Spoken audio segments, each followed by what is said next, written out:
Hey guys, tonight we ride into the slow-burning twilight of ancient Persia, where the sky stretches wide over sandy plateaus, the wind carries the scent of horses and cedar wood, and somewhere in the distance, a hoofbeat rhythm echoes across the royal road. You're perched awkwardly on a saddle that's slightly too rigid and slightly too squeaky, clutching a rolled-up scroll that contains urgent imperial orders. Or possibly a strongly worded complaint about taxes. You'll never know. It's sealed. Your destination far across the plains over mountain passes through deserts and into fortified cities, because tonight, you're not just a sleepy traveler. You're a courier in the Persian royal mail, tasked with something faster than belief, older than the postal service, and occasionally dustier than your inbox. So before you get comfortable, take a moment to like the video and subscribe, but only if you genuinely enjoy what I do here. And I'd love to know, where in the world are you listening from tonight? And what time is it over there? Drop your city and your hour in the comments. Now dim the lights, maybe turn on a fan for that soft background hum, and let's ease into tonight's journey together. The Persian Royal Mail, also known as the Angarium, which frankly sounds like either a spell or a foot ointment, was no ordinary postal system. It was one of the most advanced communication networks of the ancient world, designed not to deliver birthday cards, but to maintain the massive, unwieldy machinery of the Achaemenid Empire. Imagine if your entire empire depended on reliable mail, and you only had horses, relay stations, and deeply committed men in sandals to make it happen. You begin to feel the rhythm of the ride. The saddle shifts beneath you, and the leather reins squeak gently in your hands. Around you, the desert exhales the last heat of the day, and the stars begin to blink open like watchful eyes. There's no GPS, no email, no 2-day shipping. And yet somehow, messages like yours will travel hundreds, sometimes thousands of kilometers in just days. Darius. I also known as Darius the Great, which sounds like a stage name, and honestly he earned it. Ruled an empire that stretched from modern-day Egypt to Pakistan. That's not just big, it's staggeringly big, especially if your fastest communication method is a guy on a horse yelling urgent scroll coming through. To keep such a sprawling collection of people, languages, and rebellious provinces in check, Darius needed more than soldiers. He needed communication. Instant, authoritative, and undeniable. And so the Angarium was born. Historians still argue whether Darius invented the system outright or merely perfected a previous one.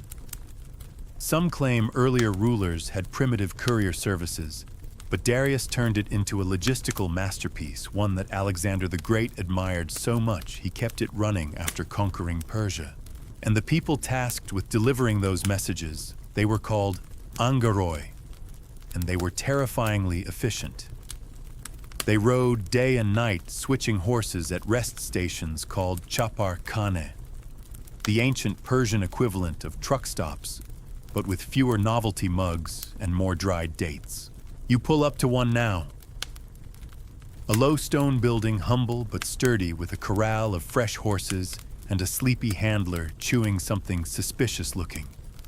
You don't stop for long. You toss the reins to the stable boy, grab the next horse, and you're off again. No small talk, no snacks, just the endless pulse of hooves and the whisper of papyrus. The average message could travel from Susa to Sardis, a staggering 2,700 kilometers in just 7 days. That's faster than some modern mail. It might even beat your Wi-Fi on a bad day. The speed wasn't magic. It was math.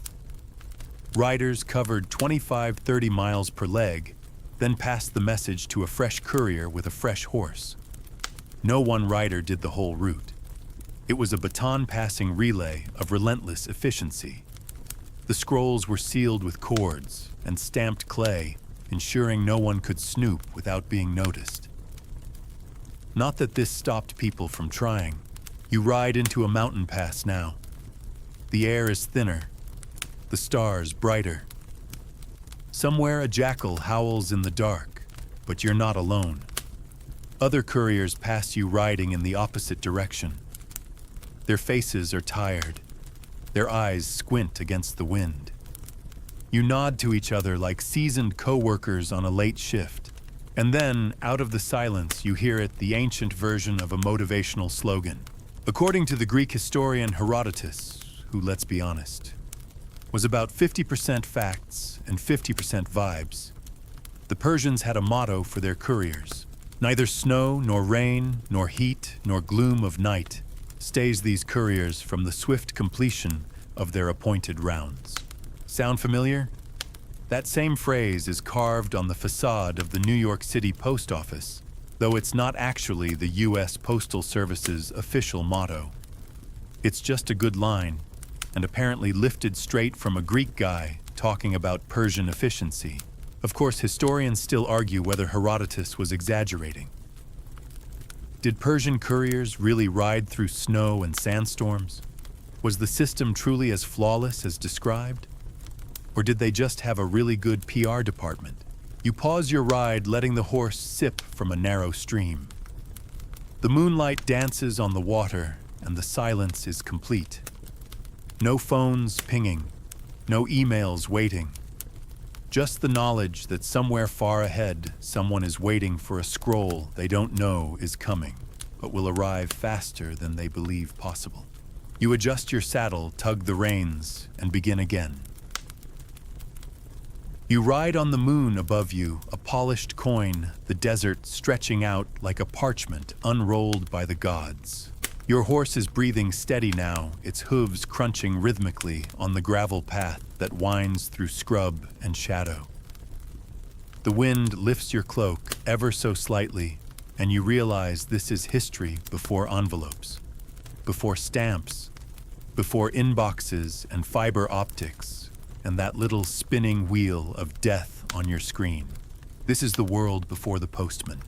And in this world, sending a message isn't a convenience, it's a gamble.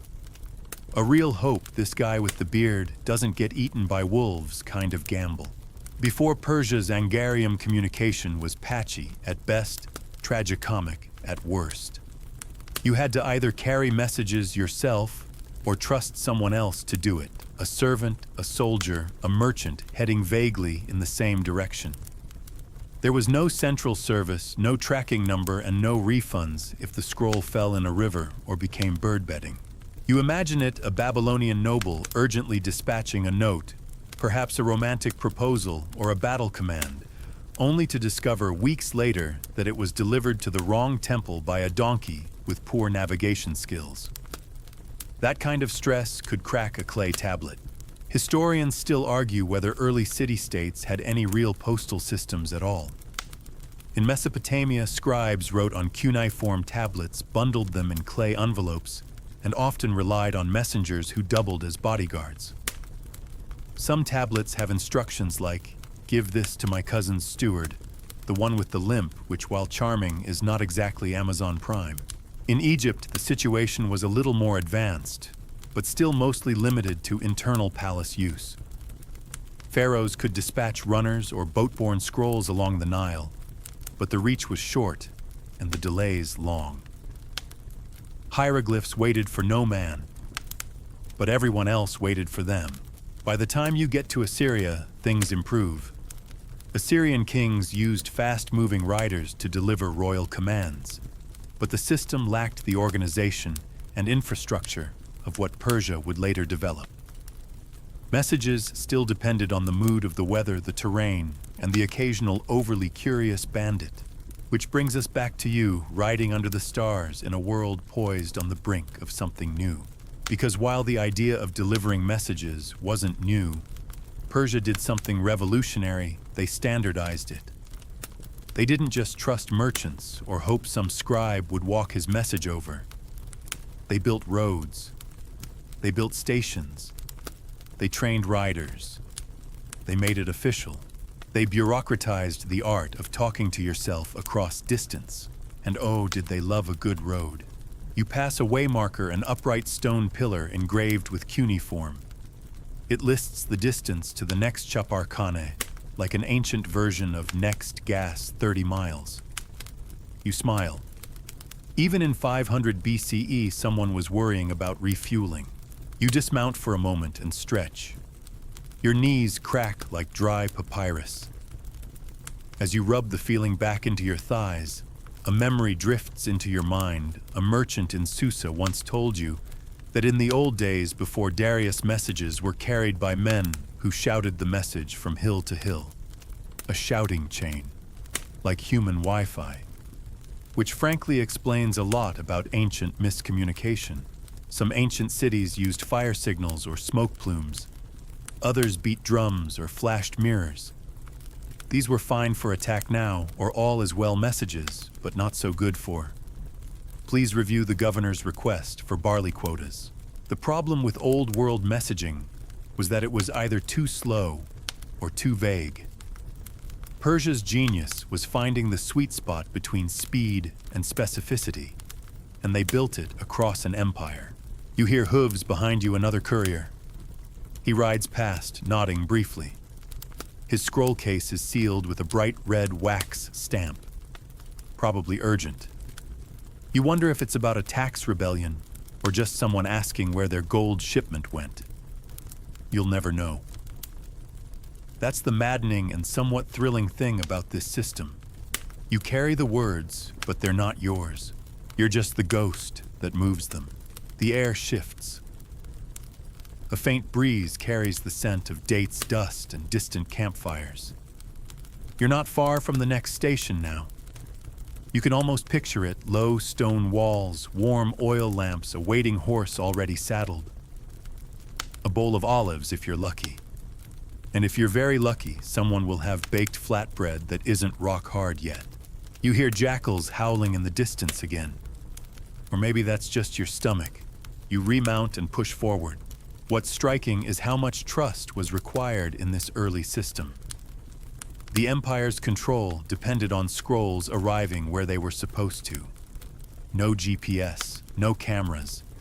Just couriers who, despite bandits, dust storms, and saddle chafing, delivered what they were told to deliver. You cross a small stone bridge now. Below, a narrow river winds like a silver thread. You think of other rivers in other lands, places where messages still float in bottles or echo through hills. Places where kings still dream of control, but haven't quite figured out how to knit their lands together. And yet here in the dim hum of Persian twilight, you're part of something absurdly advanced. So advanced, in fact, that the Greeks, no slouches themselves, marveled at it. Herodotus, in his usual gossipy style, described the Persian couriers with awe.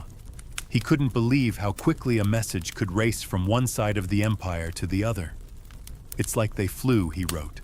You smile as your horse picks up speed. No wings, just hooves and roads, and the persistent belief that words matter enough to carry across deserts. Your horse's pace slows as the horizon turns pink, then gold. You've been riding long enough that your thighs have forgotten what comfort feels like, but your mind hums with something else, something odd, admiration. Because let's be real, you didn't expect to admire bureaucracy. You didn't come here to feel things about ancient paperwork. But as the sun climbs above the plain and bathes the land in dusty brilliance, you can't help but feel a little impressed. Welcome to the beating heart of imperial efficiency, the Achaemenid Empire brainchild of one very clever man with an extremely elaborate beard, Darius the Superior, as the inscriptions like to remind everyone, king of kings, king of countries, king of this and that, ruler of basically everything.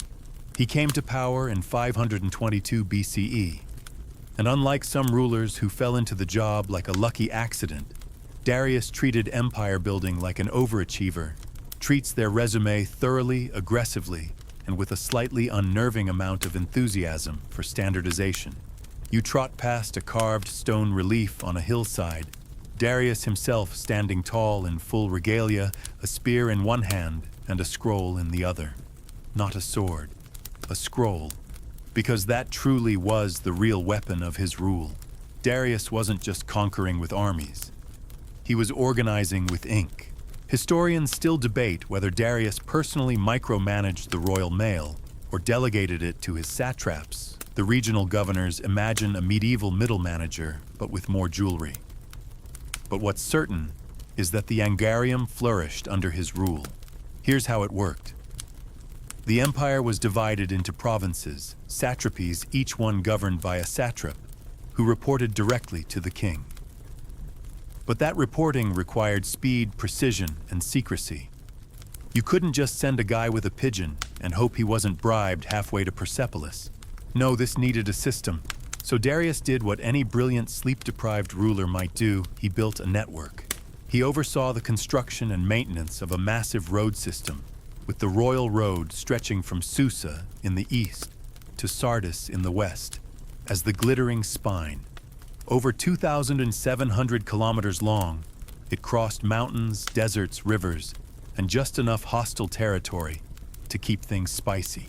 And along that road, dozens, maybe hundreds of relay stations, spaced about 25 to 30 miles apart. The maximum distance a good horse could ride at top speed without becoming a sweaty puddle of regret. You reach one of those stations now. Its simple low walls, a water trough, a modest stable, and a scribe with a sunburn sitting on a stool half asleep but holding a wax tablet. You hand him your credentials and he nods without looking up. The next courier emerges from a side room already tightening his saddle straps. No need to wait. The scroll is handed off. The horse switches. You mount again, this time on a newer steed with a suspicious twitch in its ear. The whole transfer takes less than 2 minutes. This is how the Persians moved messages faster than anyone else. Not one rider galloping the whole length of the empire. No, that would be absurd. Instead, a system of relay. Just like passing the baton in a relay race. Except instead of a shiny stick, you're passing sealed orders about taxes and potential rebellions. And the key to it, all reliability. The empire didn't just rely on fast horses, it relied on predictability. On roads being maintained, on riders showing up, on stations having supplies. It was a kind of ancient logistical ballet. Now you may wonder, was this system just for the king? Mostly yes. Sorry. Ordinary citizens didn't get to pop into the nearest chaparkhane and ask, "Can you send this postcard to my cousin in Babylon?" This was royal mail, not a public service. Orders flowed down from the king to his governors, to military commanders, to tax collectors. It was a one-way scroll of power. Still, a few lucky non-royals, like wealthy merchants or local elites, might negotiate use of the system, especially if their interests aligned with the crown's. But for your average citizen, you were still on your own. Probably writing your notes on a potsherd and hoping your neighbor's kid didn't drop it in a well. But here's what makes it all remarkable: the Persian system worked. It worked well enough to govern millions of people across a territory that spanned 3 continents. No smartphones, no Google Translate, just parchment muscle and an ungodly number of relay stations, and people noticed. Even enemies of Persia couldn't help but admire it. The Greeks, who would later wage endless wars with the Persians, still looked at the Angarium with something bordering on envy. Even Alexander the Great, who invaded and toppled the Achaemenid dynasty, didn't dismantle the mail system. He kept it. Why fix what runs like a dream? You pass through a narrow canyon, now the walls rising high on either side, red and silent. The wind rushes through like it's hurrying somewhere too. You feel a sense of quiet pride. You're part of something built to last. Of course, nothing is perfect. Scrolls went missing. Riders got drunk or disappeared, or occasionally faked being eaten by wolves to get out of duty. But for a system running across thousands of kilometers, the failure rate was impressively low. And in a world where rulers often died without ever hearing from their governors, Darius could receive reports from distant corners in mere days. So the next time you're waiting for your router to reboot or cursing your email because it's not syncing, Just remember, in 500 BCE, a man on horseback could deliver a sealed scroll faster than your phone opens your banking app, and he didn't even have a charger. You shift in your saddle as the heat builds and the sun swings higher into the pale Persian sky. The world around you shimmers with heat, mirages turning distant rocks into imaginary lakes and camels into melting statues. Dust clings to your robes, and your teeth have adopted a thin, gritty coating.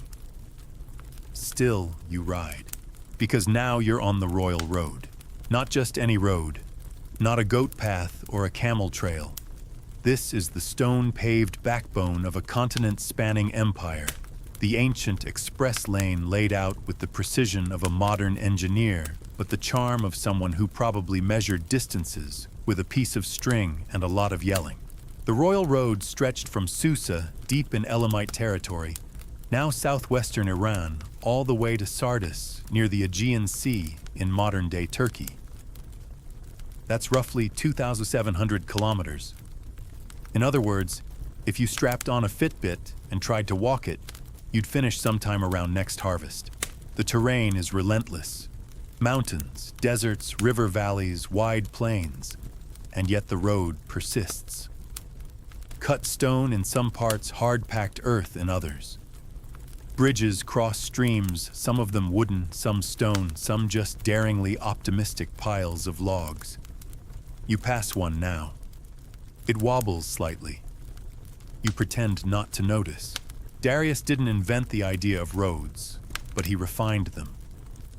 He made sure they connected key cities, that they passed through imperial centers, and most importantly, that they were defendable. A road isn't much good if it becomes a welcome mat for invading armies or ambitious bandits. So the royal road came with watchtowers, garrisons, supply stations, and designated courier posts, each built like a blend of way station and mini fortress. If your horse broke a leg, if your scroll case was stolen, or if you just really needed a drink of goat milk, these were your lifelines. Historians still argue whether the royal road followed older trade routes, or if it was entirely a Persian innovation. Some suggest it echoed ancient Assyrian or Elamite paths. Others claim Darius straight up reimagined the region's infrastructure from scratch, the same way a frustrated parent might reorganize an entire closet because someone couldn't find the ketchup. Either way, it worked. It worked so well that even Alexander the Great used it a couple centuries later. And it worked so smoothly that modern highways have followed similar routes. Now picture this: you're riding from Susa to Sardis with an urgent scroll. Let's say it's about a satrap who's been skimming a little too much off the top. The king wants to know yesterday. Under ordinary conditions, that's a multi-week journey. But on the royal road, using the Angarium relay system, 7 to 9 days. You stop and stretch at the next rest point. A sun-bleached stone marker reads something indecipherable. In Old Persian, probably distance to next station, just far enough to ruin your hips. You're greeted by the familiar sight of tethered horses, a jug of lukewarm water, and a tired boy with the expression of someone who's seen a few too many scrolls. He offers you a fresh horse already panting from someone else's journey. The handoff is wordless. You're back on the road in under 2 minutes. Efficiency, thy name is Persia. What's also remarkable is the bureaucratic obsession that built this system. Scrolls weren't just tossed into bags.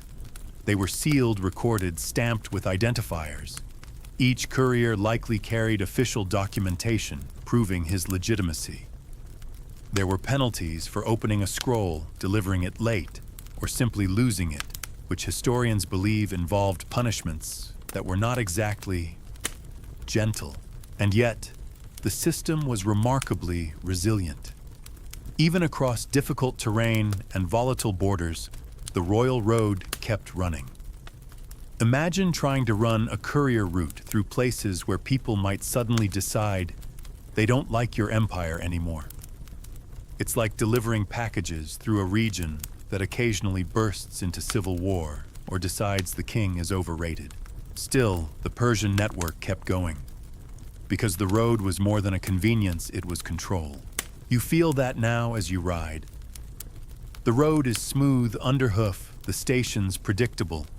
You're connected to the vast web of empire satraps reporting to the king, taxes relayed in detailed reports, commands issued with terrifying speed. All of it flows through this artery, and you're the red blood cell carrying empire-building oxygen. And if you're wondering how they kept the road in such good shape over thousands of kilometers, the answer, as usual, is a lot of annoyed, underpaid labor. Maintenance crews were likely stationed along the route, patching up damage, clearing debris, and occasionally chasing off goats that had strong opinions about property rights. Even now, as you squint into the distance, you spot one such crew. They're stacking fresh stones, muttering about road erosion. One of them is shirtless and sunburned. Another waves lazily as you pass. You salute them with your scroll, because this isn't just a road, it's a promise. A promise that someone somewhere is watching, that the Empire is listening, that your message, however small, matters. The Royal Road is the lifeline of an empire that ruled over 70 different ethnic groups, dozens of languages, and a geographical area so vast it bordered both the Aegean Sea and the Indus River. And this road, this dirt and stone miracle, is what kept it from collapsing into disorganized chaos. You ride on, and somewhere behind you, another courier picks up his scroll and heads in the opposite direction. Together, you're two blips in an endless pulse of parchment, faster than Wi-Fi. Maybe not in bandwidth, but in sheer audacity. Absolutely. Your next horse is a little bouncier than the last, full of energy, and apparently an enthusiastic disregard for pebbles. Every jolt feels like a reminder that the glory of empire often depends on how long your spine can tolerate a saddle. But the road stretches forward unwavering, and you, reluctantly heroic, continue your dusty gallop through the heart of the Persian mail machine. This stretch of the journey takes you through Media, one of the older regions of the empire. Now a quilt of low hills, scattered farms, and the occasional vineyard clinging to dry, cracked soil. The air smells like hay, sun-baked olives, and a slight hint of impending back pain. Here the road dips and rises with natural slopes, and the relay stations appear like clockwork every 25 to 30 miles, almost always near fresh water and grazing land. And that's no accident. This is what made the Royal Mail tick, a network of stations, each a miniature logistics center run with surprising efficiency and just a pinch of mild chaos. You approach one now. A low structure built from sun-dried brick and limestone roofed with reeds. It hums with quiet activity. One rider's already asleep under a tree, his scroll case clutched like a teddy bear. A stable hand brushes down a spent horse while another arranges saddlebags with the care of a person who has definitely muttered, "Not again," at least once this week. The station master, a wiry man with ink-stained fingers and an enviably large mustache, greets you without standing up. He glances at your scroll pouch, scribbles something on a wax tablet, and nods. Your next horse is brought out before you've even dismounted. This isn't hospitality, it's process, and that's the beauty of it. Each station, or chaparkhane, was part post office, part inn, part surveillance outpost. They kept horses fed and rotated riders rested, though not for long, and scrolls moving with military precision. Historians still debate how centralized the management of these stations was. Some believe they were overseen directly by the satraps, Darius's regional governors, while others argue there must have been a specific position for a royal road supervisor, or in modern terms, the head of ancient traffic. Either way, it worked. And the key component, the horses. Oh yes. Let's talk about the real heroes of the system. Not the scribes, not the couriers, not even Darius with his marble beard and empire-sized ego.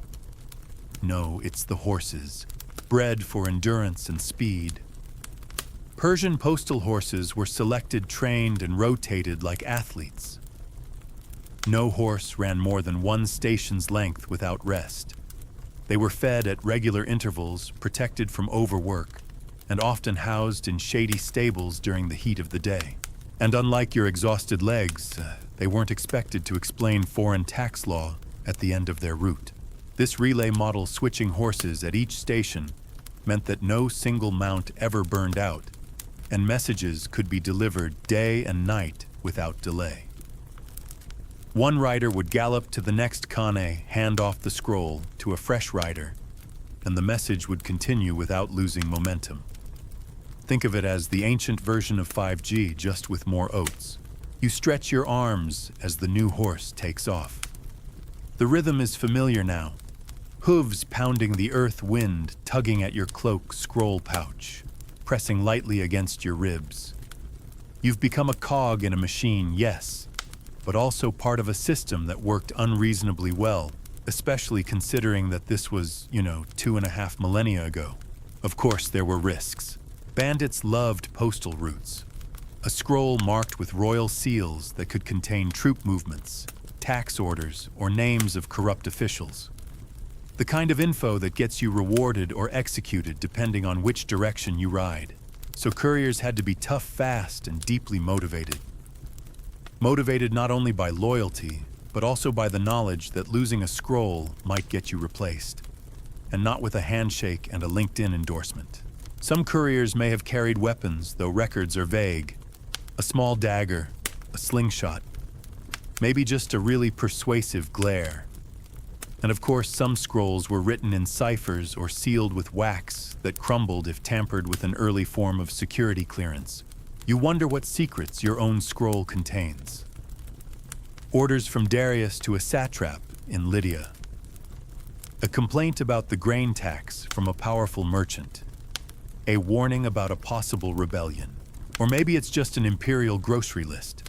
3 amphorae of date syrup, 6 goats, and a letter reminding the governor of Sardis that he still owes us those chariots. Even the Persian kings, grand, gilded, and intimidating, had to rely on this system to manage their empire. Without these stations, these horses, these scrolls, it all crumbles. It's astonishing how much of history depends not on battles or thrones, but on infrastructure. You pass another station mid-morning but don't stop. A courier's already there, waving his scroll like it's on fire. He's too young, too fast, too excited. You, on the other hand, are deeply invested in not pulling a muscle. The road flattens out again. You breathe.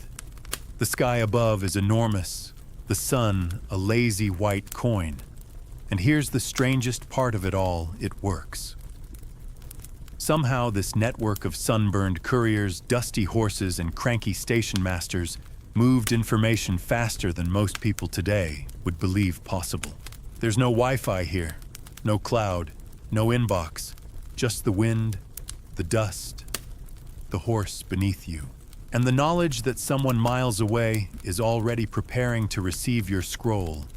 Open it with care and learn whatever it is the Empire wants them to know. By now your cloak is stiff with dust, your lips dry and your legs whispering faint but persistent complaints. But you push forward. Not just because that's what Imperial couriers do, but because there's something hypnotic about the rhythm of the system. Station to station, horse to horse. You are one link in an unbroken chain that stretches across an empire. And those horses? Oh, they might be the best treated employees in the entire Achaemenid administrative machine. It's easy to romanticize the courier's life wind in your hair scroll in your pouch. The dramatic silhouette against a burning desert sky, but the truth is that this entire operation depended on horses being managed like prized equipment. Carefully selected, systematically fed and rotated more than a modern office chair. At each chapar kane horses were waiting. Fresh, rested, likely chewing hay with the bored intensity of someone on their 5th shift. Riders didn't bring their own steeds, they swapped at every station. Like pit stops in Formula One, but with significantly more tail swishing and fewer branded jumpsuits. This wasn't just about endurance, It was about speed and sustainability. A horse might sprint 25 to 30 miles without collapsing into a puddle of hooves, but after that, it needed rest, food, and water. By rotating mounts regularly, the Persians ensured that no horse was pushed beyond its limits. Historians still argue whether these horses were bred specifically for the Angarium or just pulled from general military stock. Some suggest elite breeds lighter, faster animals designed for courier work. Others think they simply selected the best performers from existing herds. Either way, there was clearly an understanding that overworked animals meant late messages, and late messages meant angry kings. And nobody wanted an angry king, especially not one named Darius who carved his accomplishments in stone and expected his commands to travel faster than a bad mood. You reach the next station just as the sun reaches its peak. The heat hangs in the air like a heavy curtain. A teenage boy brings out your new mount, a sleek, dark stallion with a look in its eye that says, "Try me." You nod with respect. You've both got jobs to do. You dismount, hand over the reins, and accept a clay cup of water. It tastes like clay dust and salvation. Your new horse paws the ground impatiently. You finish your water hop back into the saddle, and you're off again. No dramatic goodbyes. No waiting for applause. Just movement. This relay model is what made the Angarium so fast. A single message traveling the entire length of the royal road from Susa to Sardis could cover 2,700 kilometers in 7 to 9 days. That's faster than some modern international mail. That's faster than your food delivery app when it says 20 minutes and arrives in 45. And let's be honest, the only reason this worked was because the horses had boundaries. Unlike modern workers answering emails at 11 p.m., Persian horses were given clear roles and limited shifts. They didn't have to multitask. They weren't expected to reply to scrolls they hadn't read. They ran their leg, then rested. Perhaps that's a lesson for all of us. You ride through a wide open valley now. The wind flutters the edge of your cloak. A few goats watch you pass with the blank, judgmental gaze of creatures who know they've never had to deliver anything but a bleat. You recall something a grizzled courier once muttered over lukewarm stew: "A tired horse is no good. A dead horse is worse. But a fresh horse will get you there before you know it." There were undoubtedly times when the system faltered. Mudslides, storms, minor rebellions. But by keeping the horses in rotation, Persia created something other empires would later admire, mimic, and marvel at. Even the Romans, with their impressive cursus publicus, would tip their helmet to this early model. And unlike some of their successors, the Persians didn't just drop horses wherever. They had mapped distances, chosen rest stops based on geography, terrain, and availability of resources. Imagine designing an ancient supply chain that could function across deserts, mountains, and climates ranging from subtropical heat to freezing mountain air. But of course, it wasn't just about horses. It was also about riders who knew the road like the backs of their sun-scorched hands. Trained to read terrain, spot trouble, and maintain pace regardless of weather. Riders weren't just athletic, they were disciplined. No loitering, no detours. No delivering side messages for a friend who promised a free bottle of date wine. Well, maybe once or twice. For date wine, exceptions could be made. Still, there was pressure. Big pressure. You weren't just carrying ink on parchment, you were carrying the will of the king. And in ancient Persia, the king's word was law. If a scroll arrived late or went missing, or heaven forbid, was opened by the wrong hands, heads might roll. Possibly yours. This is why the whole courier system operated with a seriousness that bordered on the spiritual. Riders were trusted, horses were protected, messages were sacred, and that's what you feel now as the wind pushes at your back and the road stretches out ahead like an invitation. You are a speck of dust in the machinery of empire. But somehow that feels important. You pass another rider going the opposite way. You both nod. No words are exchanged. He's got his own message to deliver. And you've still got miles to go. The sun tilts westward now, casting long shadows that stretch across the royal road like sleepy fingers. You feel it in your bones, the shift in light, the slight dip in temperature, the way the air grows calmer, as if even the wind has decided to take a break. But you ride on. You pass through a village, a modest cluster of mud brick homes with reed roofs and cooking fires curling smoke into the sky. Children pause their games to watch you ride past wide-eyed. To them, you're not just dusty and tired. You're part of the king's network. You carry power sealed in a scroll and stamped with royal authority. It's strange to think about, but true information was power even then. Maybe especially then. And in a world without Twitter newspapers or talk radio, the Persian Royal Mail was more than a delivery service. It was the lifeblood of control. Darius didn't just conquer lands, he connected them. Not with culture, not even with religion, with data. You trot on chewing a piece of dried fig.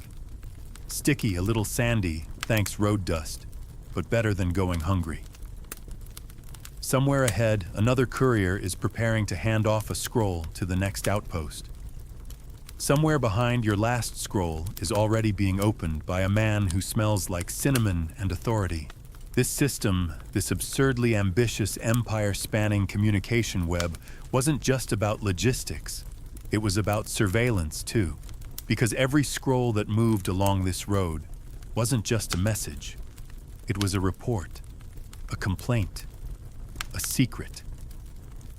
It was the eyes and ears of the crown.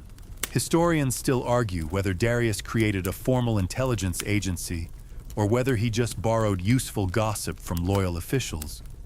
But one thing's clear, information gathered through this network kept the empire together. Satraps reported local revolts.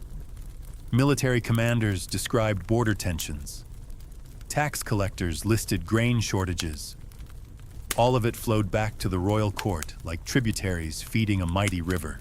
And while Persia didn't have spy satellites or wiretaps, it had something arguably more impressive, a trust-based courier system that didn't require technology, just roads riders, and an unshakable fear of disappointing the king.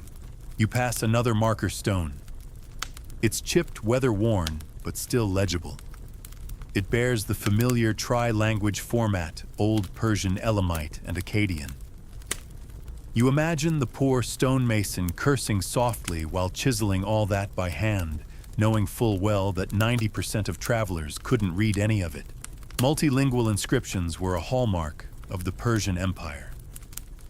After all, when you rule over dozens of peoples with different languages, scripts, and extremely specific diets, you'd better make sure everyone gets the memo.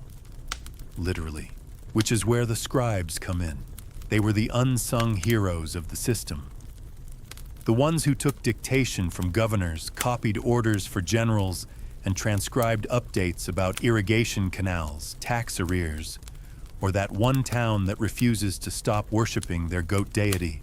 The scribes wrote in cuneiform, Aramaic, Greek, Elamite, whatever the region required. They sealed documents with clay or wax, tied them in leather or linen, and sent them on their way through this very road you now ride.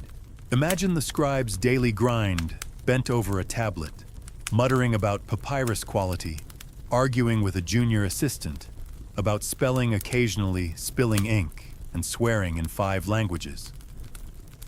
And also, some overworked courier like you could gallop halfway across the empire, deliver a scroll, and get no thank you whatsoever.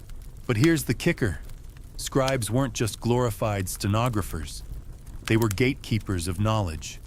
They controlled who got access to information. They chose which complaints were worth forwarding. They edited awkwardly worded threats from satraps who never learned how to write please. Some scribes even embedded little passive-aggressive notes in the margins. Things like dictated, but not understood or rewritten for clarity. Again, If that's not ancient office politics, what is? And you, rider of the road, are the link between their ink and the king's ear.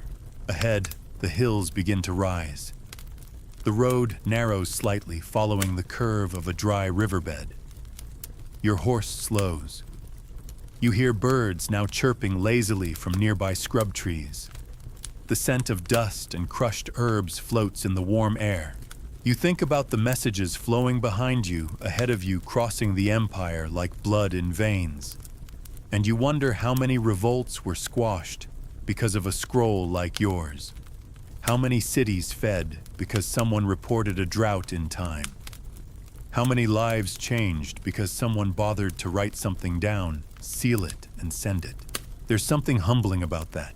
You ride past a small shrine on the side of the road. Stone sun-bleached, its carvings long worn away. Someone's left a pile of dried dates and a few coins at its base. A traveler's offering. Maybe for safety, maybe for speed, maybe just for luck. You toss in a fig stem. It feels appropriate. This network of riders scrolls horses and hope this ancient infrastructure of empire was never just about getting from A to B. It was about keeping a sprawling, diverse, occasionally rebellious patchwork of cultures tied together with invisible threads of communication. And you, on your sixth horse and third fig, are one of those threads. Evening slides in with a slow, golden hush. The sky turns from washed-out blue to soft amber, then drips into lilac. Shadows stretch long across the road, and the temperature dips just enough to let you breathe again. Somewhere far off, a jackal barks, probably at nothing, but you tighten your grip on the reins anyway, just in case it's barking at your delivery speed.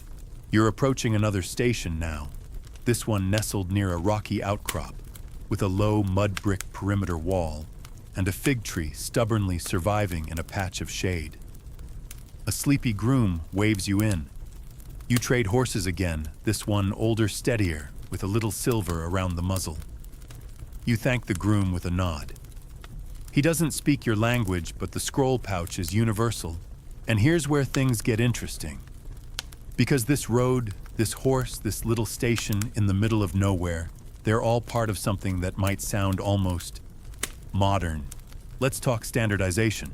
One of Darius the Fee's unsung accomplishments, right up there with not being assassinated and conquering Egypt without totally wrecking it, was turning his empire into a bureaucratic masterpiece. It wasn't enough to have roads and riders. You also had to make sure everyone was playing the same game with the same rulebook. And that meant standardized weights, measures, coinage, and yes, even message formatting. Historians still argue whether the Achaemenid administration had a specific layout for official scrolls, but evidence from tablets and inscriptions suggests that government documents followed certain formulaic structures. Greetings, purpose, relevant details, closing blessings or vague threats depending on how nice the satrap was feeling. Some messages were written on parchment, others on papyrus, and still others inscribed on clay tablets, depending on where in the empire you were. The Elamites loved clay. The Babylonians were practically married to it. But further west, where Egypt and the Levant held sway scrolls, reigned supreme. And if you were a courier, that meant getting very good at not crumpling anything. You ride on, feeling the familiar bounce of saddle against bone, the scrolls secured in a pouch against your ribs. They're wrapped in cloth to guard against dust, sealed with wax and cord. And if you squint at the symbols clearly marked with destination codes, because that's right, the Persians were using routing identifiers, not quite zip codes, but something remarkably similar. Many scrolls were marked not just with the sender and receiver, but with regional notations, symbols, abbreviations, or even colors that indicated where the message should go. Some stations even used die markings on leather bands to sort messages more quickly at relay points. You ride past a small post along the road, a slab of stone etched with symbols showing distances to nearby hubs. Sardis is still far off. Susa even farther. But this is an ancient directory, the Achaemenid version of Google Maps. Sort of. Imagine managing messages from Bactria to Babylon, across deserts, rivers, and regions that don't even use the same calendar. You needed more than horses. You needed a system, and Darius delivered. Part of that system was the creation of official scribal languages. The empire functioned primarily in Imperial Aramaic, even though the court language was Old Persian. Aramaic was the bridge, the lingua franca of the empire.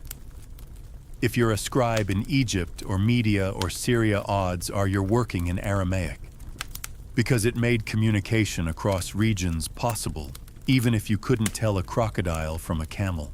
This linguistic decision might seem dull, like choosing Times New Roman over Comic Sans, but it was revolutionary.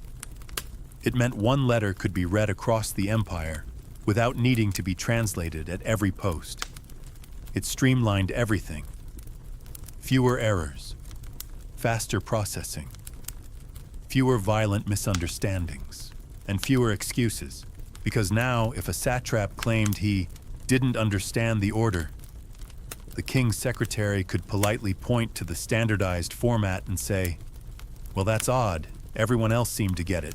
You imagine one such scribe now back in Susa. He's got scrolls piled around him, ink on his sleeves, and a tired look that says, "I copy messages for a living and haven't blinked in an hour." He carefully marks each scroll with a route identifier, seals it with the king's signet, and hands it off. From that moment forward, the scroll moves station to station, rider to rider without deviation. It's not carried by one person across the empire. It's carried by a system. Each rider a cog, each station a link, each scroll an order waiting to become reality. And that's the part most people miss when they think about ancient civilizations. They imagine pyramids and chariots and sword fights. But what really made an empire endure? The boring stuff. The admin, the forms, the mail. You crest a ridge and see torchlight flickering ahead the next station. It's barely a cluster of huts, but it means food, fresh water, and another change of mount. You smell lentils cooking. Someone singing softly in a language you don't know. The horse beneath you snorts as if to say, "Same soup, different day." But you're almost halfway through your route now. And as you dismount and hand off your reins, you realize something oddly comforting. Despite the terrain, the politics, the languages, the dust, it all works. Because every scroll has a plan. Every rider knows the road. And every satrap, no matter how powerful, waits on a message like the one you're carrying. And that's how you govern an empire. The stars come out slowly, like shy guests at a banquet, scattering themselves across the deepening velvet of the sky. You're back on the road under moonlight now, the air finally cool against your face, the world reduced to the rhythm of hooves and the occasional hoot of an owl from somewhere unseen. By now, you know the road like a lullaby. Every dip, every bend, every sudden patch of loose gravel that threatens to knock your fillings out. But something shifts as night deepens. The royal road becomes quieter, softer. Less empire highway, more ancient whisper. You pass another courier heading in the opposite direction. His horse is light-colored and almost glows under the moon. You nod at each other again, still no words. Riders rarely speak on the road at night. It's tradition, or maybe superstition, or maybe just a shared agreement that you're both too tired to say anything useful. And this right here is where Persia's brilliance shines through, not in swords or palaces, but in the decision to run the mail 24 hours a day. Yes, that's right, round-the-clock delivery. The Angarium didn't take breaks. It didn't stop for Shabbat for tea or for an awkward family dinner. Once a message was in motion, it moved day and night, horse after horse, station after station. This relentless rhythm meant that a message could travel over 2,700 kilometers in just over a week. Imagine that. No electric motors, no gasoline, no airplanes. Just human grit horse legs and roads built with enough care to support both. Historians still argue how dangerous night travel was. Some believe riders were armed or escorted, especially in more remote stretches.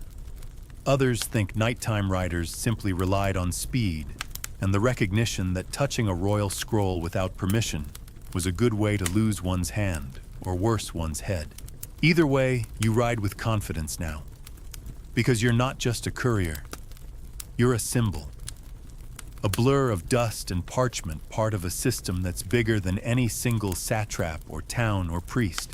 As the landscape rolls past hills flattening into plains, shrubs giving way to sand, you start noticing road markers at regular intervals. These aren't grand monuments. They're simple, efficient slabs of stone, sometimes painted, sometimes carved with notches. They serve one purpose, to let you know where you are.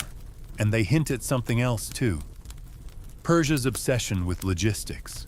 Darius's administrators didn't just say, "Go west." They measured distances. They created maps.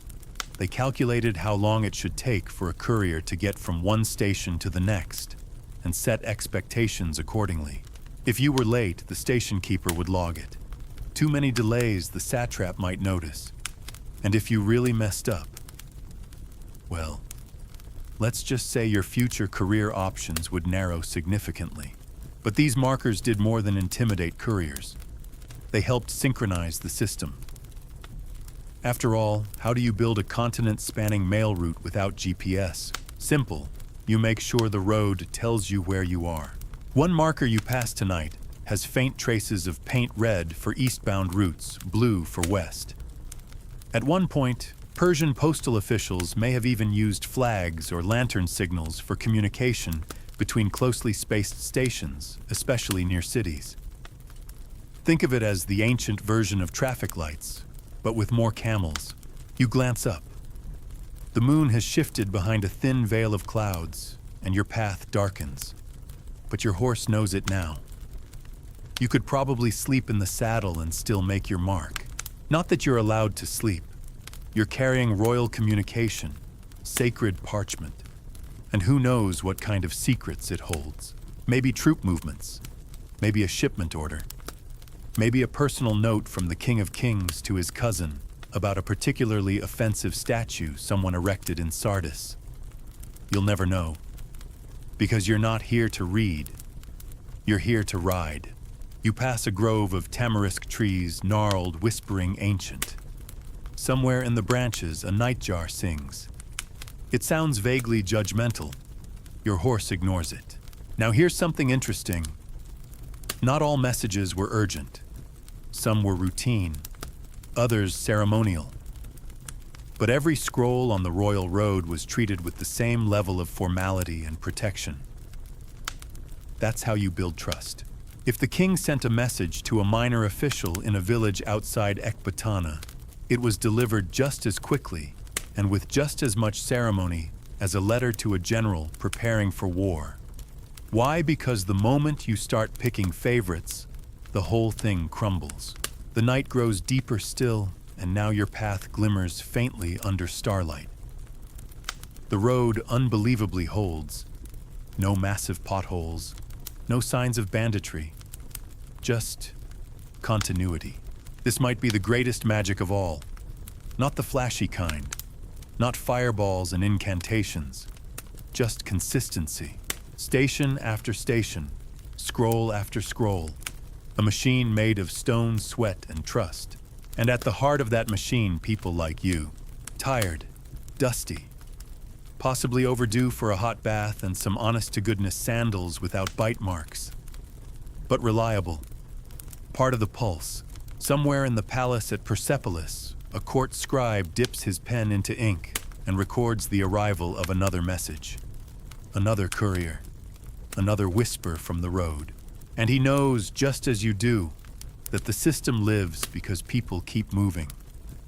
Because someone always rides into the dark scroll pouch, clinking gently against their ribs, eyes fixed on the horizon. And right now, that someone is you. Dawn arrives slowly, like a shy guest peeking around the corner. First, a faint silver light touches the edges of the hills, then pale gold washes the horizon, until finally the world is bathed in that specific, hopeful shade of orange that makes even a bruised tailbone feel poetic. Your horse, to its credit, barely flinched during the night run. It's an older mount, sure, but steady as a tax collector and twice as unamused. You pat its neck, grateful for the quiet loyalty. You're nearing a larger station now, one of the regional hubs. Bigger stables, more riders. A place where scrolls are shuffled, rerouted, and sometimes intercepted. Because here's the thing, this network wasn't just a postal service. It was a power tool. It let the king speak across mountains and deserts. It let governors request troops before a rebellion spread. It let tax records move faster than the farmers who owed the taxes. And when used with intent, it could silence dissent before it ever learned to shout. Welcome to the intelligence operations of the Persian Royal Mail. Historians still argue whether the Angarium was a formal spy network. Some insist that Darius had an elite group of informants embedded within the mail system, specially appointed riders or scribes who monitored what came and went. Others believe the intelligence gathering was more decentralized, with satraps reporting to the king through normal postal channels, with a kind of built-in plausible deniability. No, we're not spying, just extremely observant. Either way, this station, it's the kind of place where reports were copied, where scrolls were reviewed by trusted eyes before being sealed again, and where on rare but vital occasions, a message disappeared quietly, permanently, with no questions asked. You arrive to find the station bustling. 2 horses being saddled. One courier arguing with a scribe over a wax seal that seems a little too fresh. You hand off your scrolls to a bearded official with the kind of calm that comes from knowing a lot of secrets and not being allowed to talk about any of them. He opens one of your scrolls not to read, just to check the seal. It's intact. He gives a subtle nod. You're dismissed. No meal, no fanfare, no great job riding through jackal country. Just a new horse, already saddled, already facing west. You mount, glance back once at the station, then nudge the horse forward. And just like that, you're part of the system again. It's easy to forget that the efficiency of the Royal Mail came at a cost. Not just physically for the riders and horses, but politically too, because messages didn't always flow both ways. Sure, the king received reports, but the response that was curated, centralized. The king chose when to reply, and how, and who received the answer. This wasn't communication, it was command. In a modern system, you might call it top-down governance. In Persia, it was just how things were. Orders went out fast, but feedback that depended on how important you were. Still, the mail moved, even during wartime. You pass a patrol of soldiers, now 10 men in leather armor with short spears, and sleep in their eyes. They nod as you ride past.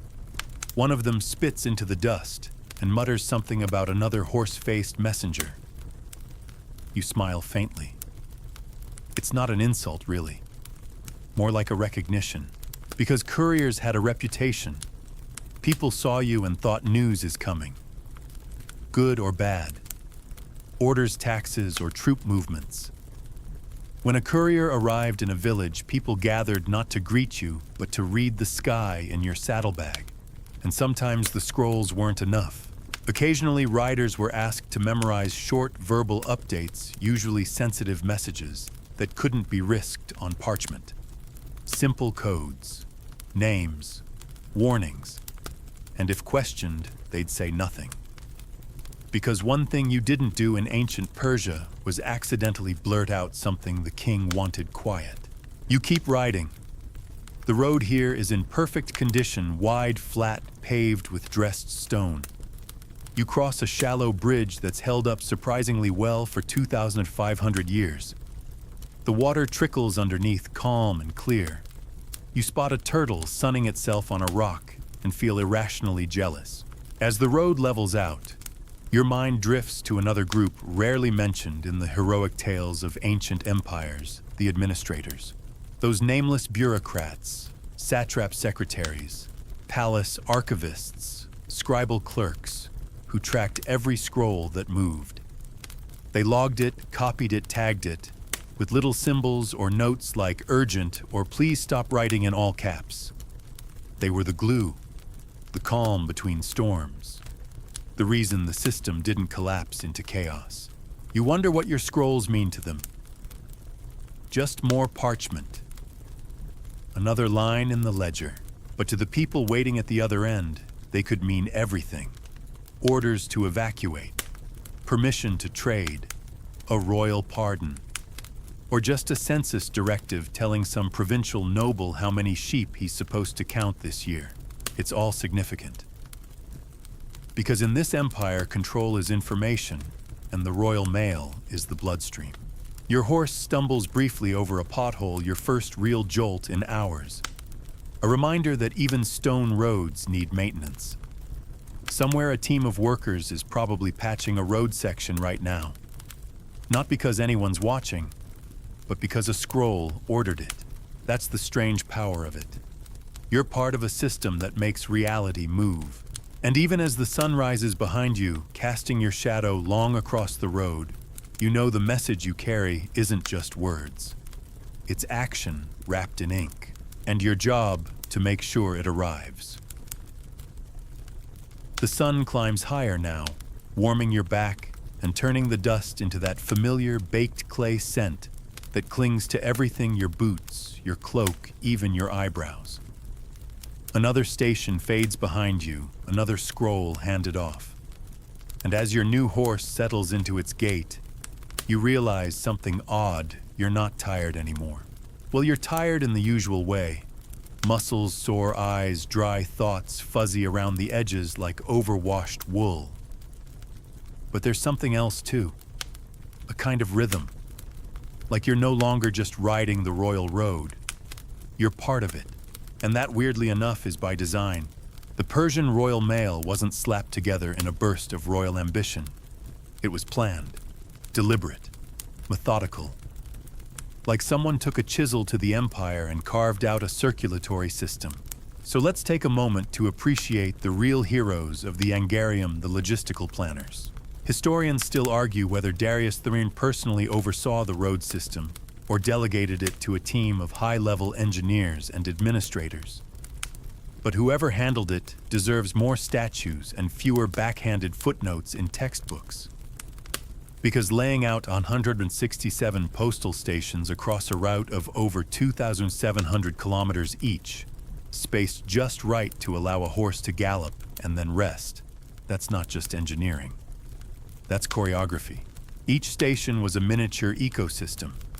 It needed stables, water supplies, fodder, storage, sleeping quarters, backup horses, scroll storage, trained grooms, and someone to grumble about the night shift.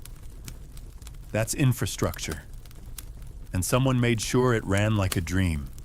A dusty, horse-smelling, scroll-laden dream. And then there were the road crews. The royal road didn't just build itself.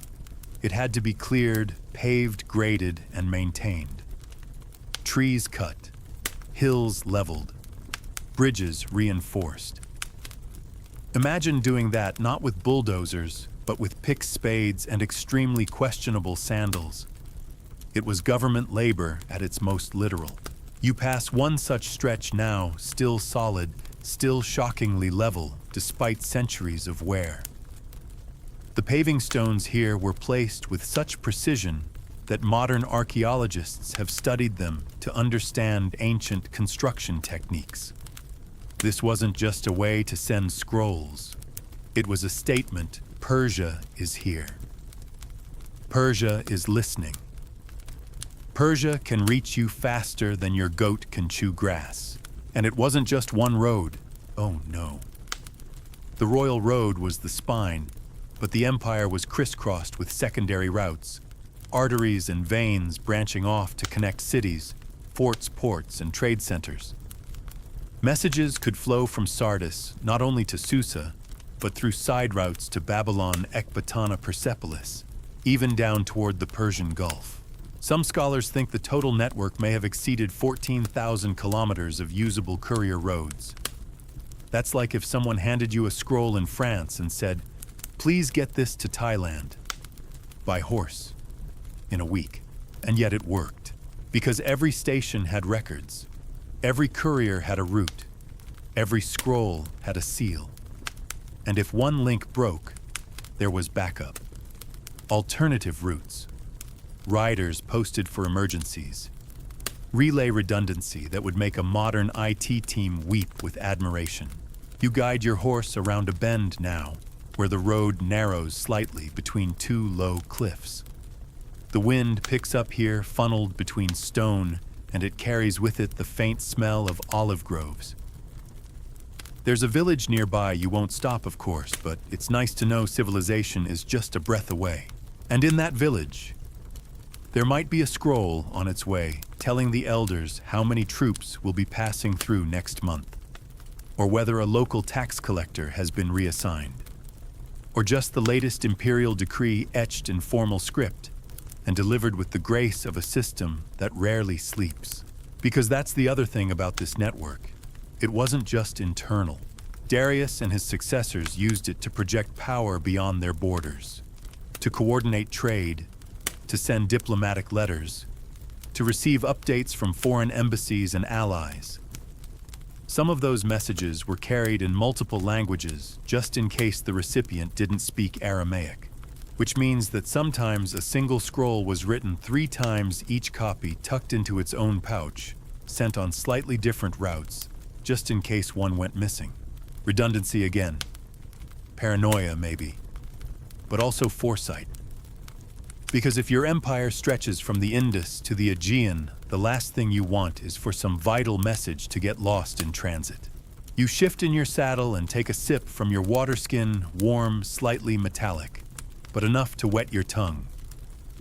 The horse's ears flick at a buzzing fly, then settle. Ahead, the road splits briefly, then rejoins. A pair of markers stand at the junction, one bearing the symbol for Sardis, the other for a local fort. You stay left, sticking to your path. The scrolls on your belt demand it.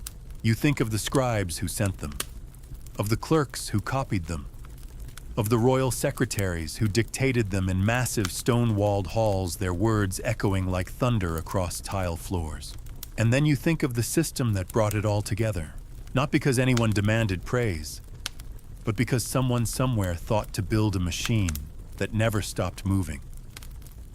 A system where even you, sore, half-starved, underpaid, you could feel part of something enormous.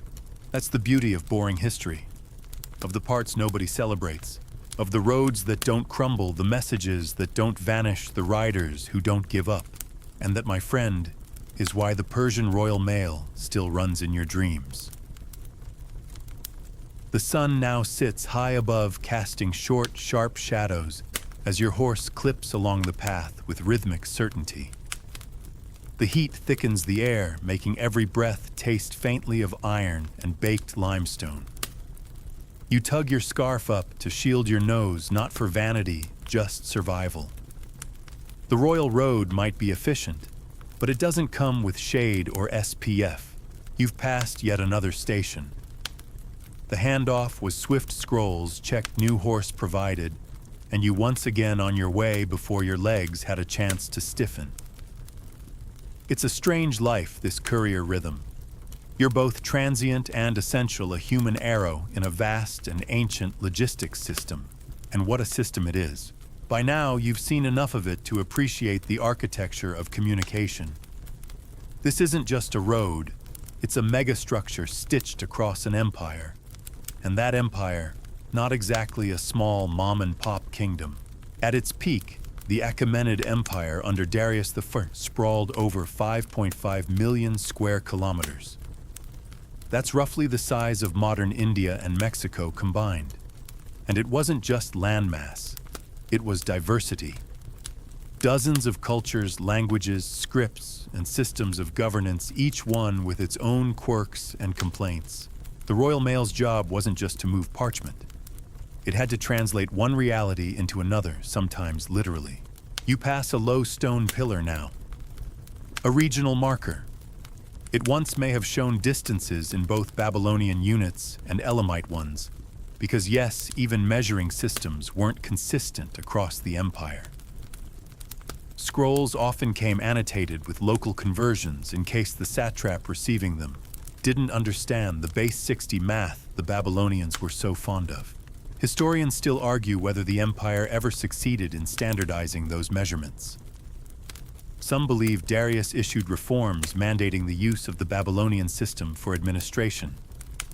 Others point to archaeological finds that suggest local measures stubbornly persisted for generations. Either way, the result was the same scrolls often included footnotes. Because bureaucracy like sleep doesn't care about your opinion, it just needs to be done. And this is where it gets charmingly absurd.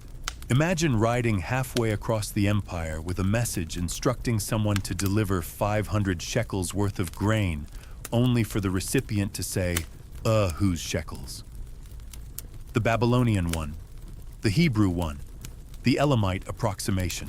Cue the scribes. That's why scribes were always in demand at major stations. They weren't just clerks. They were code breakers, translators, and negotiators in an empire that ran on nuance. Some of them even created shorthand dictionaries to translate terms across dialects. One clay tablet found near Persepolis includes scribbled translations of basic tax vocabulary in 4 languages. It's like Duolingo, but carved with a reed stylus and a lot more passive aggression. And here's the twist: you didn't always carry written messages. Sometimes what you carried was an object, a token, a weight, a ring, a measure of dye, or even a stamped tablet fragment. These physical tokens served as proof of authority, especially in areas where literacy was low or scripts unfamiliar. The object spoke for the sender. You ride past a caravan, now slow creaking carts, pulled by oxen guarded by men with sunburnt faces, and the 1,000-yard stare of people who've seen one too many toll gates. One of them raises a hand in greeting. Another mutters something in Greek. You nod and ride on. Because here's a little-known fact. You're not the only one using the road. Merchants, tax officials, religious pilgrims, soldiers, they all travel along sections of the royal road. But only couriers like you have priority. Everyone else steps aside. Literally. The law says so. Royal messengers had the right-of-way, the authority to requisition horses and food, and even to commandeer shelter if needed. The scroll you carry is like a VIP badge, with sharper consequences if disrespected. Touch a royal courier's pouch. You're touching the king's word, and that word bites back. There are stories, half legend, half bureaucratic horror, of local lords who delayed or intercepted scrolls. None ended well. One tale tells of a village elder who dared open a courier pouch just to peek. His punishment involved public shaming and a scroll read aloud every week for a year just to make sure he got the message. You chuckle softly at that thought. The power of a letter never looked so petty and yet so efficient. Up ahead, the land opens into wide, golden plains.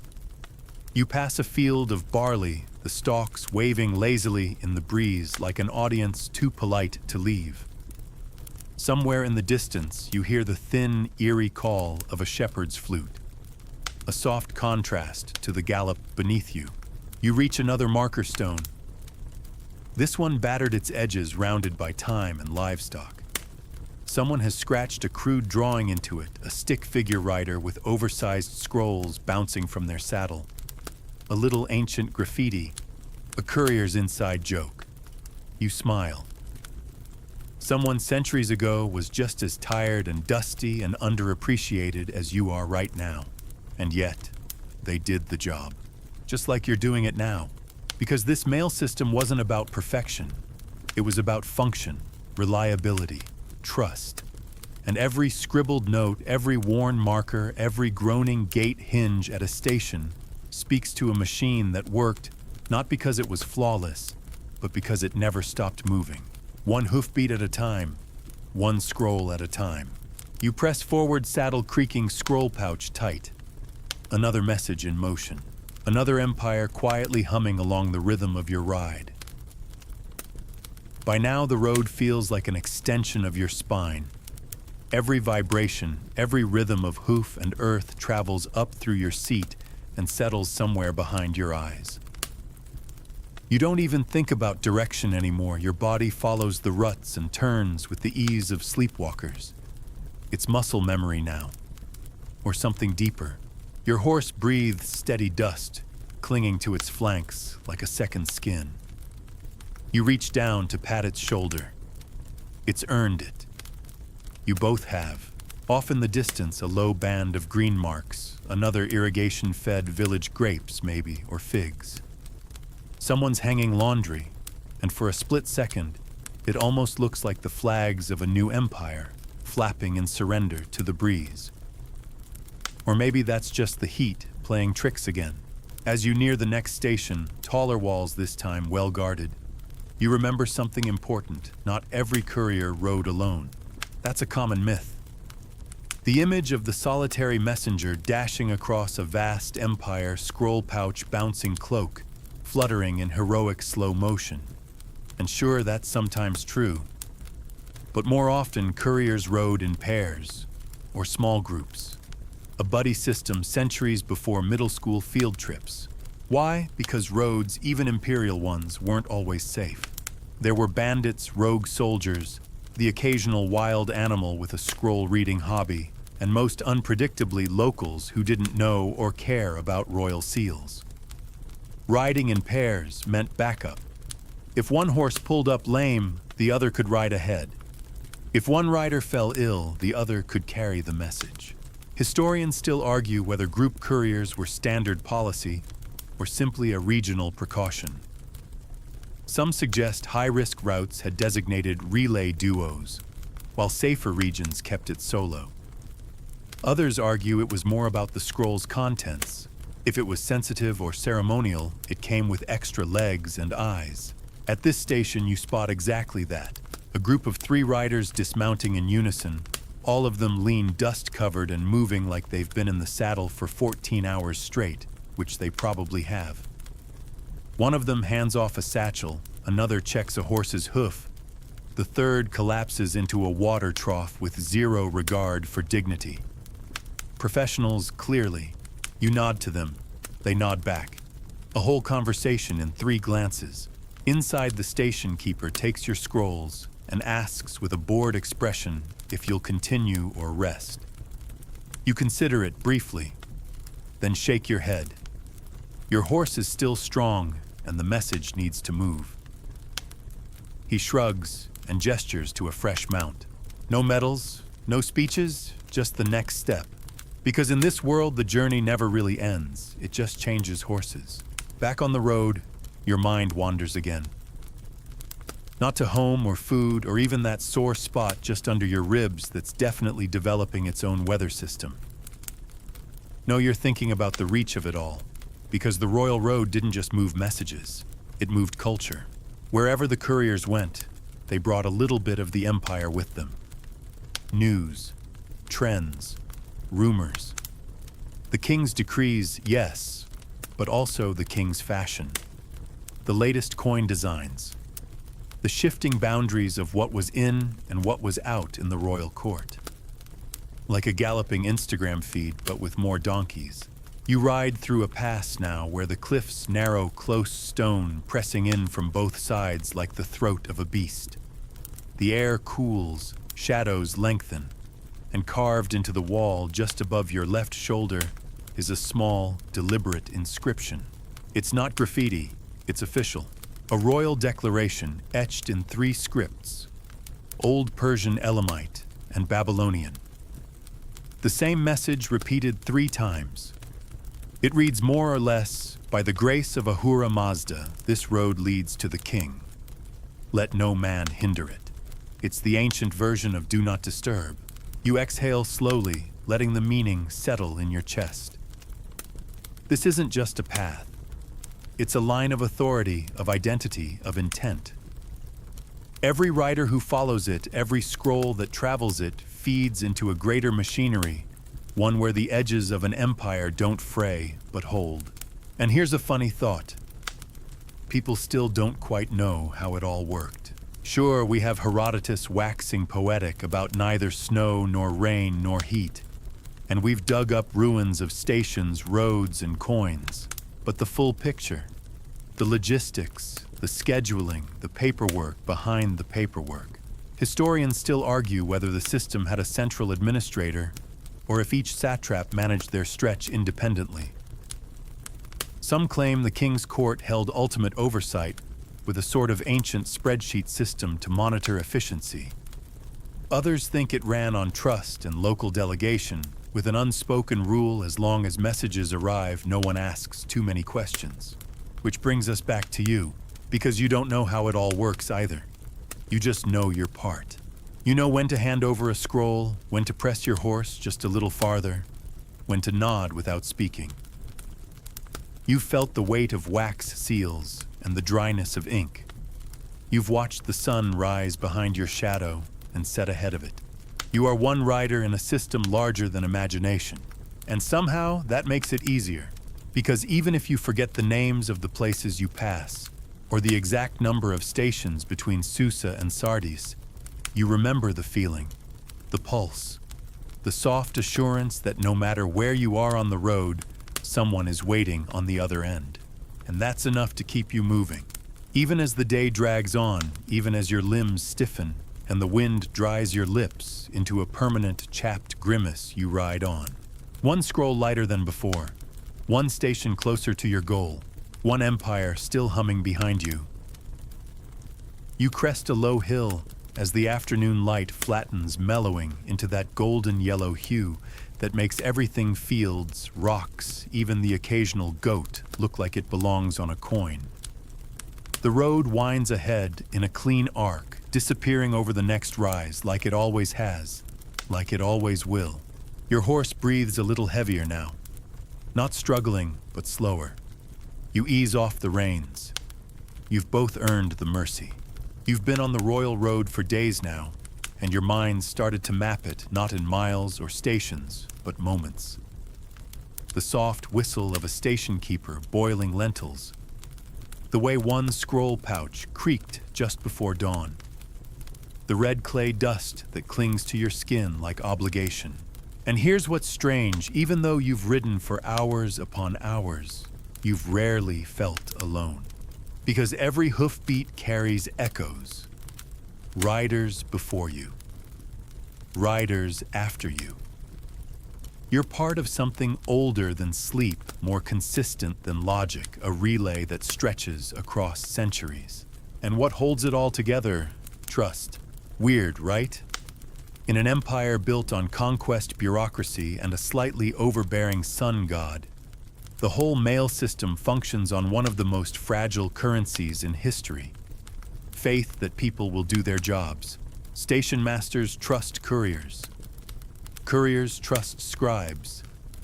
Scribes trust the ink. And somewhere hundreds of leagues away, the king trusts that his words will arrive without being edited into poetry or crumpled into someone's saddlebag laundry. And yes, sometimes the system broke. Messages were delayed. Horses collapsed. Station funds disappeared. There were even cases of riders faking deliveries, claiming to have arrived on time when they were clearly 3 baklavas and a bath behind schedule. Historians still argue whether Darius instituted a formal penalty system for failed deliveries. Some believe offending couriers were fined. Others think they were simply removed from the relay, banished from the dignity of the pouch, relegated to some dismal corner of the empire, where scrolls were more rumor than reality. But most of the time it worked. It really, really worked. Because humans, for all their flaws, like systems. They like structure. And when that structure is paired with just the right mix of responsibility and speed, it becomes a ritual. You're part of that ritual now. The next station comes into view taller than most, with carved posts and a brightly painted emblem above the entry. It's not just a mail hub, it's a regional headquarters. You can tell by the guards' uniforms, red sashes, bronze plaques, and the faintly bored expressions of people who know they have indoor jobs. You dismount, legs shaky from the ride. The station keeper, a clean-shaven man with neatly ink-stained fingers, nods at you. No words. Just a gesture inside. You hand over your last scroll. He weighs it, sniffs it odd but standard, checks the seal, and finally gives a faint smile. Well written, he murmurs. It's the most praise you've received in days. You don't even know what to say in return. You just nod and drink the lukewarm barley water he hands you, like it's been blessed. Inside, the mailroom hums. Scribes sit at narrow desks, copying scrolls with mechanical grace. One man chants aloud in Elamite, likely practicing dictation. Another young woman flattens a wax seal with the concentration of a jeweler polishing a sapphire. It's peaceful, industrious, safe. And here's the strange twist: you're done. Well, almost, because this is the end of your relay. The message will be copied maybe twice. Riders will carry the duplicates in different directions. You've done your part. Someone else takes over now. You should feel relieved, maybe even proud. But what you mostly feel is weird, because the road doesn't stop. The empire doesn't stop. It keeps churning, humming, whispering forward with or without you. You step outside, blinking against the sun. The stable hand offers to take your horse. You decline. One last ride, you tell them, just to the edge of town. One more mile of hoofbeats. So you mount up, scroll pouch, empty mind pleasantly fogged. The road rolls forward in one long, dust-tinted ribbon. And this is where the story expands. Because the Persian royal mail didn't vanish with the empire. Its legacy bled forward into Greek systems, Roman relays, Byzantine posts, Silk Road couriers, and even medieval pigeon messengers. You could argue that without Persia's mail, you wouldn't have Renaissance letters, revolutionary pamphlets, or you complaining about Wi-Fi speeds while holding a device that can talk to space. Because this is how progress happens. Quietly, repetitively. Through roads, scrolls, hoofbeats, and human stubbornness. The next time someone complains about bureaucracy, just whisper, at least you're not memorizing Elamite tax decrees on horseback. And the next time you check your inbox and groan, remember that you too are part of a relay. You receive, you respond, you forward. It's just the royal road updated for caffeine and spam filters. And maybe you ride it a little prouder now. The light shifts again, softening into that golden blue haze that signals the end of the day. Long shadows stretch across the road, draping it in sleepy stripes. The temperature cools just enough to remind your skin what it felt like to breathe without boiling. You guide your horse toward the edge of a low ridge, dismounting slowly, your knees arguing with gravity in that special way only long-distance riders understand. Below you, a narrow valley spills out, and beyond it, the faint outline of another town, another cluster of mud brick roofs and olive trees nestled like a secret into the hills. You're done now. The scroll is gone. The horse is tired. And your body hums with the kind of fatigue that only comes from completing something ancient, repetitive, and strangely sacred. And so at last you exhale, because now it's time to zoom out, to stop looking at the royal mail from the back of a horse and start seeing it as a blueprint. Because what Persia did wasn't just invent a postal system. It invented scalability. This was a system designed to grow to flex with the empire. New cities add a station. Unrest in the east reroute the couriers. A satrap goes rogue. Better make sure the messages to his neighbors move twice as fast. The Persian kings understood something that would take other civilizations centuries to figure out. If you control the message, you control the map. This wasn't just infrastructure. It was policy masquerading as parchment. And maybe the most brilliant part, the illusion of silence, because messages moved invisibly. quietly. No fanfare, no parade. Just horses' dust and seal after seal after seal. But behind that silence, authority, stability, power that could leap across deserts faster than rebellion could grow. And the world noticed. The Greeks admired it, even as they feared it. Alexander the Great, for all his helmet hair and battlefield flair, kept the Persian courier system after he conquered the empire. Why? Because even a conqueror knows if it's not broken, don't mess with the mail. Later, the Romans took notes. They had their own versions, the cursus publicus, but if you squint just right, you'll see the echoes of Persia in every milestone and messenger. Even today, our roads and codes and routers and protocols are haunted by the hoofbeats of Persian couriers. We send texts instead of scrolls, but the need, it's the same. Connection, clarity, continuity, that's the real legacy of the Royal Mail, not just how fast it was, but how intentional. How it bound together not just places, but people. From satraps to scribes to sleepy riders like you. And as you sit there now watching twilight creep across the landscape like ink on parchment, you realize something simple but profound. It wasn't the gold or the chariots or the armies that held the Persian Empire together. It was the messages, the quietly urgent instructions, the gently persuasive decrees, the tiny curled scrolls that flew across stone and sand like whispers, and the riders exhausted, anonymous, sunburned, and saddle-worn who carried those whispers like they mattered, because they did. They always did. So now take a moment. Let your breathing slow. Let your spine soften. The horse grazes nearby, the valley folds into evening, and the ancient road behind you fades into shadow. And somewhere in some quiet part of your mind, a scroll still rides. Not because it must, but because it can. Now that the last hoofbeats have quieted and the final scroll has been delivered, there's nothing left to do but breathe.